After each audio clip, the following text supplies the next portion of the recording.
been affected by a drinking and driving accident, which isn't always known about these events is the number of drivers that are repeat offenders for DUIs.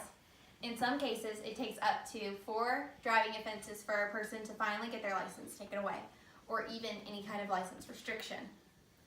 The first time is not always the last time for a drinking and driving offense. DUI offenders should have their license taken away the first time, lowering fatal car accidents, lowering the number of impaired drivers on the road, and giving a consequence the first time this occurs. The safety of others is not always on the front of a person's mind when they decide to drink and get behind the wheel. This results in an increase of fatal car accidents. According to Statistics MADD, in 2017 alone, 10,874 people were killed in drinking and driving involved accidents. That is 1 every 48 minutes. In the same year, 300,000 people were injured in a drinking and driving accidents. That's a person every 2 minutes. I know that those are a lot of numbers, but what that means is of the people that were driving, it is most likely not their first time driving impaired. According to the CDC, 80% of drunk drivers in an accident have admitted to drinking and driving more than once before. The first several times, the driver just did not get caught and kept doing it until they were going to. Most of us grew up on the theory that people keep doing things wrong until they get caught, continuing to drive impaired until they are arrested or held on a severe fine or community service. The number of drivers that have had their license revoked and still continue to drive under the influence of alcohol is lower than the number of people that are reoffenders just by having them pay a fine. Taking a person's license away is the only firm way to get the point across.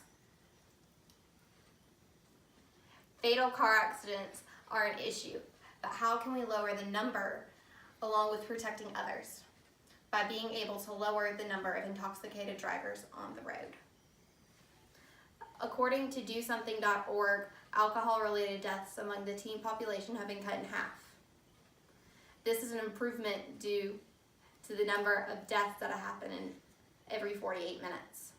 In 2011, BACtrack.com reported that there were close to 10,000 deaths that occurred among the teen population.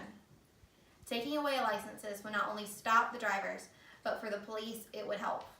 Police can identify drivers with restricted, revoked, or expired licenses just by reading the license plate numbers.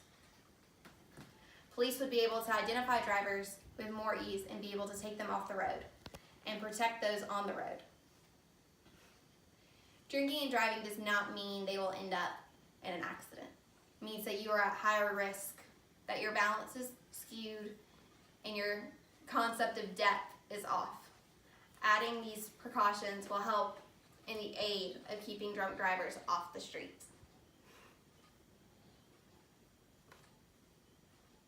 What needs to be addressed with drunk drivers is the consequences for the drivers. Actions for the first time in instances occurs.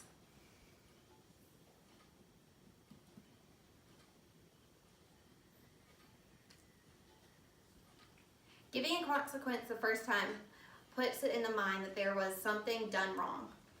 It's like when a small child misbehaves. You need to take immediate action when the action occurs and giving the consequence the first time. Scolding a child an hour after the incident has occurred does nothing in the minds and will leave them confused. That is the same under these conditions.